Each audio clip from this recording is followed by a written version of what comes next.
Okay, I'd like to start out with a quick recap of Saturday's game. First of all, defensively, thought our guys played outstanding. After watching the film, they played even better than I thought. For the most part, the pass plays, we made them earn it. The quarterback made some outstanding throws. The big receiver to the boundary made some unbelievable catches, especially in the second half. Offensively, our plan going in was to be aggressive. Our plan was to play all three quarterbacks. We thought it would be successful. Obviously, it wasn't. Moving forward, Sean White will be our starting quarterback. John Franklin will get the number 2 reps this week in practice. Overall, if you look, at the big picture of things, we played the number 2 team in the country, a team that played the national championship last year with the majority of their guys back and had a chance to win the game. So that's the positive moving forward. I thought we'd find out a whole lot about our team this first game with quite a few new guys, new defensive coordinator and all that, and we got a chance to be an outstanding team. So that's what I took away from that. Just a quick update, Stephen Roberts served a 1-game suspension. He will be back this week. Now, moving forward to Arkansas State, obviously I'm familiar with them. They got outstanding head coach in Blake Anderson. He's one of the up-and-coming guys. Their AD, Terry Mohauser, is one of the best in the business, and their president, Chuck Welch, is one of the best in the business also. Talking about a team that has won the conference championship 4 out of the last 5 years. They've done an outstanding job recruiting. They got a very good team. Last week they got beat by a very good Toledo team, and so we know we're going to get their best. They got some very good skill guys on the offensive side of the football, and they got a very good defense, one of the best statistically defenses in the country last year, and I believe they got 7 of those guys back. So we know we're going to get their best, and so we've kind of turned the page on last week. We're focusing on them and getting ready to play good football. Questions? Gus, what does this mean for Jeremy Johnson going forward? Jeremy's still going to get reps in practice. Jeremy will be ready if called upon. And, Jeremy's will be ready if we need him. And, that's where we're at. The offensive line, what was the feeling about that? Yeah, we made some mistakes early, especially in the first half, and we had a new center starting for the first time. We moved our center to left tackle. We had a new starter at right tackle. They did some things that were a little bit different than we thought, so it was a little bit adjusting. The good thing is they got better in the second half once we started figuring out kind of what they're doing. It was good for that unit to have a game under their belt. I really feel like they will improve from week 1 to week 2. Because you were very adamant after the game about the plan of quarterback and about the execution of it. What changed as far as the decision to go with 2? Sean the starter and John the back? Well, going into the first game, the plan was that we were going to throw a lot at them. We felt like all 3 quarterbacks, had some things they could be successful with. We were going to give them a lot to think about. We weren't able to execute or weren't as successful as I thought we'd be with those, but that was the plan. And so a little unknown right there, throwing a lot at an opponent. And like I said, we're moving forward with Sean White and bringing along John Franklin. Was it the rotation as far as from one possession to the next, or the rotation to one drive that concerned you? I think it was just the overall. I mean, like I said, we thought it was a good plan. Obviously, it wasn't, like I said earlier, but the change in and out, it hurt our tempo, obviously, and so that was the take on it. Well, John just Wildcat kind of snaps still. Who's that? Franklin. No, we're bringing John along with the offense, so he'll get the number 2 reps in practice. From seeing film, what do you think John was able to do well that, earned him those second team reps? I thought when he was in there, we moved the ball pretty well. That was his first time to be out there, and we thought he handled himself pretty well for the first time being out there. From an offensive standpoint, there was some new faces out there, and from a coach's standpoint, you learn about your guys. We were curious about some of the guys and felt like he responded pretty well. Were you surprised that Jeremy was as tentative as he was? Was that part of the issue Saturday? No, there's a lot of things that happen when somebody looks tentative. There was a few protection breakdowns. There was a few holes that we thought would be a little cleaner to run through that weren't as clean as we thought. Anything that jumped out with the red zone offense where you guys struggled? Well, you got to execute. You got to make plays. One time down there we had one that was overturned. It was a really close play. Another time we had a guy open and just kind of barely overthrew him. But bottom line is we got to score points, and that'll definitely be a focus moving forward. When Jeremy came in specifically in the red zone, Gus, was some of the thought process there, just his performance in the red zone last season was exceptionally good compared to Sean's statistics. Was some of the thought process just his success last year would hopefully carry over? I think it was kind of all of the above, and then we thought there'd be some running opportunities for him to run too. If you look at the bowl game last year, he ran the football very good in the bowl game, but the holes, weren't quite what they were. Gus, what can you talk about Carry-on's performance? 23 carries, and Yeah. Cam Petway, is he going to have a little bit? Yeah. Well, first of all, Cam Petway will have more of a role this game. The good thing is we learned a lot about Carry-on. I think the question that y'all asked quite a bit was, can he hold up? Can he be durable and all that? And I think it was a very physical game. He earned a lot of his yards after contact, which I thought was very good. He protected the football. So I was very encouraged by him, and Petway will have a bigger role this game. Gus, what did you guys see from Sean Saturday night? Well, Sean's a tough guy. I think everybody knows that. Sean, he took some licks. He hangs in there. He can throw the ball downfield.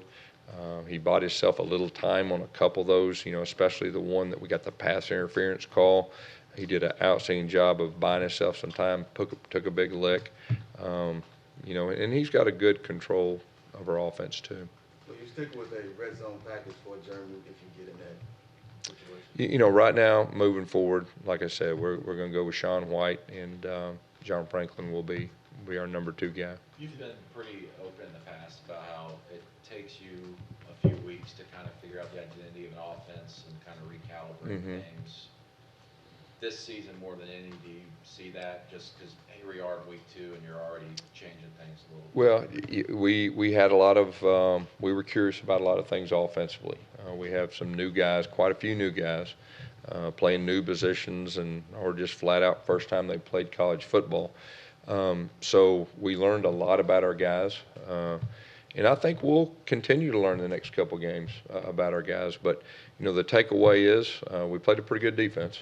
And the takeaway from me is we got a chance to be a good offense. And that's what we're going to continue to thrive to be. And you'll see this offense improve. How much self-reflection for yourself was there after the game Saturday night? Well, I think any time you lose a close game, you have a chance to win. Those are the ones that hurt. And like I said, if you gotta kind of categorize that, and you got to move forward. You got to put it behind you and move forward, and you got to take away the positive. Is we can play with anybody in the country. That's what we learned Saturday night. And next time we have that opportunity, we need to win the game against one of the top teams. We saw a lot of Kyle Davis and then Craig Myers, or more of them late in the game. Yeah. Is that going to continue throughout a game? Both those guys you'll see on the field more and more. They're very talented. They just need game reps. The first half, we were planning on playing our older guys, and I think that's wise, especially, in a big game, the first time they play, and we were going to gradually bring them along. But both those guys, when they were in there, I thought did some really good things. And, those guys will be on the field more and more as we go. We saw Rudy Ford on offense for a play. Is that something Yeah. which is kind of a trick? No, that's something that we'll see where that goes. He's electric with the ball in his hands. I think you can see that on kickoff return. Originally, he was a running back when we recruited him here, so we'll see where that goes. But that was just one of the wrinkles coming in. You got Cam Martin and Landon Rice. They didn't get in the game, I don't get. Yeah, and Cam Martin's a guy that we really think can help, and he could possibly get in the game. This week we'll see where that goes. Jalen Harris did an outstanding job, for us, and thought he played well for his really first significant role. I don't don't mean to sound like I'm attacking you or anything like that, but do you sometimes maybe overthink things a little bit when it comes to the game planning for the offense? You know, what you do is you put a plan together, and that was our plan. And like I said, obviously it wasn't successful like I thought it would be, and so we're going to move forward, you know, with Sean White and bring along John Franklin. Gus, in 2006, you saw a divisive quarterback situation firsthand, and there are coaches on your staff who've seen it as well. Cody saw it here, admitted to it being very divisive, called it nonsense in 2008. Was this change you're making in part to try and avoid the issues that you experienced? Say that again, nonsense, what are we talking about? I'm saying that Cody experienced a divisive quarterback situation firsthand in 2008 when he was here. It was prior to you here, but Oh, when I he wasn't here. called it Okay. at the time. I'm saying Okay. it's your change in thought process at quarterback, trying to avoid the issues you. Well, saw. I mean, well, first of all, there's not going to be any of that nonsense like you're saying in 2008. You know, we're a very close team, and we'll get behind Sean. We're going to bring John Franklin along, and we're going to be fine. So as far as any kind of negativity internally, there'll be zero. Gus, with the coaching plan, with the offensive line breakdown, some on Saturday, do you feel like Herb can still stay up in the box? Yeah, Herb will continue to stay up in the box. And, you know, you got to understand from an offensive line standpoint, that was, as a group, that was their first rodeo. That was their first game together. And like I said, you're talking about 3 different new changes. And you're talking about a pretty good defensive line. And you're talking about they did some different stuff that they hadn't done the year before. And so in their defense, it's a feeling out period. In the second half, we actually moved the football and did a solid job, and I think we outgained them. So, you know, the big question, anytime you've got a inexperienced or a young group or a new group, you know, you're always looking from game 1 to game 2. You know, you need to show your biggest improvement. So we're hoping we do that not only as an entire team, but, you know, offensive line the same way. You preached a lot at media days about winning close games, and that was the Yeah. main goal. Now you're Right. just by 1 score this time. Do you feel that these changes or what you learned from 1 to 2 will help in now maybe? You know, I think anytime you have experiences, each team is new. Each year is a new team, new leaders, unless you got everybody coming back. And there's no doubt that we know what it feels like. And, you know, the fact that didn't have any timeouts and we drove down the field and had 2 shots in the end zone. I mean, you take all the positive you can from a game like that and all the negatives you put behind you. You put in your rearview mirror and you move forward. And like I said earlier, the big picture takeaway, when you take away the hurt of losing a close game that you felt like you should have won or could have won, then you put that behind you and you move forward. And the reality is we got a real solid team. And matter of fact, I think we got a chance to be really good. So that's the positive, but you got to put the other one behind and you got to move forward. Coach Trooper Taylor's a guy on Arkansas State's staff that you're obviously very familiar with for 3 years here. What's your favorite memory from those 3 years together? Well, Troop's he's a wonderful person. Troop is a lot of fun. He's a fun guy. Got a great personality. Got a great family. You know, he's been very successful at Arkansas State, and I knew that he would be a good fit for them. And, you know, his son is a big-time player, too. Coach, Trooper actually recently said that he thinks you're at your best as a coach when there's others who think that you're at your worst. Say that again. Trooper recently said that he thinks you're at your best when others think you're at your worst. For better or worse, we know how much perception drives the narrative in college football. Mm-hmm. What do you say inside the locker room when the perception isn't what you think it should be? Well, I mean, I think you're always honest with your team. I think that's where it starts. You're always honest with your team, and you know, you give them the plan, and you work, and you improve, and you get better. And that's really the only thing on my mind right now. Gus, what was your vision with the Chandler Cox Wildcat stuff where he was going to do the pirouette? Yeah. How do you think that would unfold? Yeah, well, I thought it would unfold better than it did. They lined up properly and did a good job, you know, with the fits and everything that went with it. You know, he did that in high school, and we've always had the Wildcat and all that, but we just felt like that would be a good wrinkle, and we'll see where that goes, you know. But he was very successful. running that in high school, and he's a guy that we wanted to get touches. I mean, he's a good runner in his own right too, and so that was the plan. Brent Talked a little bit Venables about said, Will Hastings last week. Is that Brent Venables said that he got word Thursday that you guys might use something along those lines in the wing tee. Does that worry you that things like that are leaking out 2 days before a game? Yeah, I mean, I don't have a comment. talked a little bit about Will Hastings last week? How do you feel about his first performance? Yeah, I mean, Will's got some natural ability. I mean, he had 2 big third down catches. He had a 4th down catch. You know, he's got some natural things to him. And, you know, from a new guy, you worry about if the moment's too big. And obviously it wasn't. He responded pretty well in pressure moments and thought that was encouraging. You know, he's a real quick guy. He's a fast guy. And thought he did a solid job. Guys, what did you think of the chemistry of the coaching staff, considering you were working with 5 new coaches? I mean, a few of them that you already do, but just the fact that you had to work in 5 on a game day lifetime. Yeah, first of all, we got outstanding people. All of our coaches are outstanding people. You know, we're all together, and you know, like I said, I thought the defense played, you know, one of the best performances that we played. I felt like, you know, since I've been here, at least one of the best. You know, because I think what'll happen is that offense, you know, is one of the best in the country. I think it'll even be better as the year goes on as we look back. With you and Herb specifically, did it feel like old times? It did. It did feel like old times as far as our communication goes, and you know, Herb's a good one. Not to give away too much of the game plan, Gus, but Arkansas State's stats last year were very poor against the pass, and they started off the season that way again. You hope to find some success in the passing game, particularly against a team that's struggled pretty. You know, we're going to try to move the ball any way we can, and you know, that's probably the best way to answer that. Brandon asked you just a minute ago about if Brent Venables had advanced information about the wing T stuff. I mean, you know, commented, does that mean you think there might be a mole, or? I didn't know how to I don't know. That's news to me. I mean, so you know.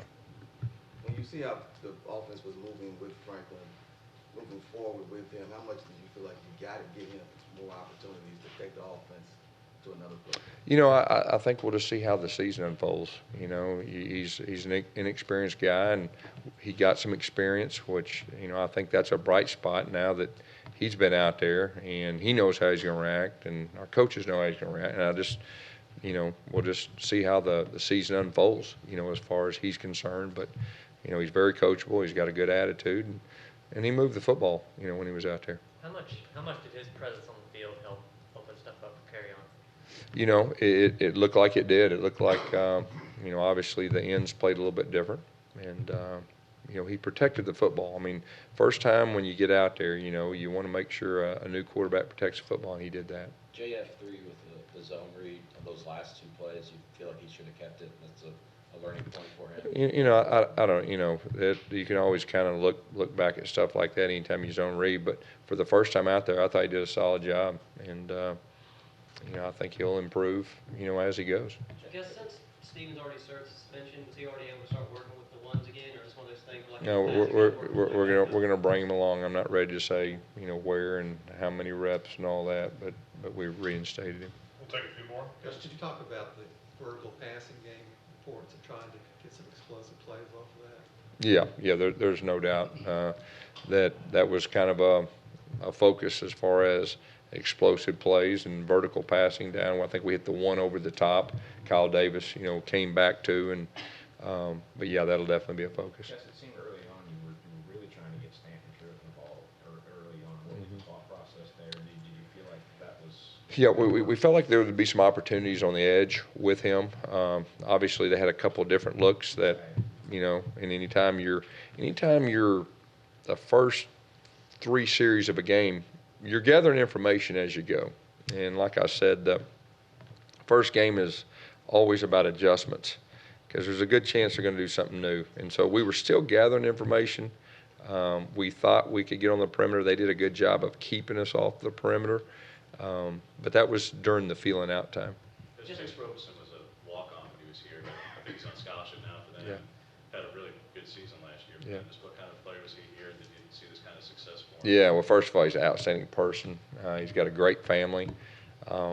You know, he's closer to home at Arkansas State. That's where his dad played. So, I'm a big Chase Robinson fan and very proud of him. How much did you guys consider recruiting Chauncey Mason, and how much were you in touch with him just in that process? I think you recruited running backs in that class, but just since the Trey's success and the connection and all that. Yeah, no, we were aware of him. We didn't really hard actively recruit. He's a very good player, but we didn't actively. Got one more right here, Coach. Okay, I'm gonna have to make this a two-part question then. Is that? Are you okay with that? So first, Gus, I mean, I know as a coach, you want to try to treat every game the same, but just given the opponent this week, it's kind of impossible not to have some kind of extra attachment to considering your time there. Well, it was a special time for me there. They gave me an opportunity to be a head football coach, and it was a very fun year. Like I said, their president, their AD, outstanding people. All their fans treated me wonderfully. Got some special memories there. From that standpoint, then you got to separate that. You got your football team, and you got to prepare, and that's what we'll do. And the second part of that is one of those memories that stick out the most, or is just kind of like just the entire season as a whole? It was probably just the entire process, and everything that went with it, including the players and the fans, the administration, and everything. All right, Coach. Thank you. Thank you.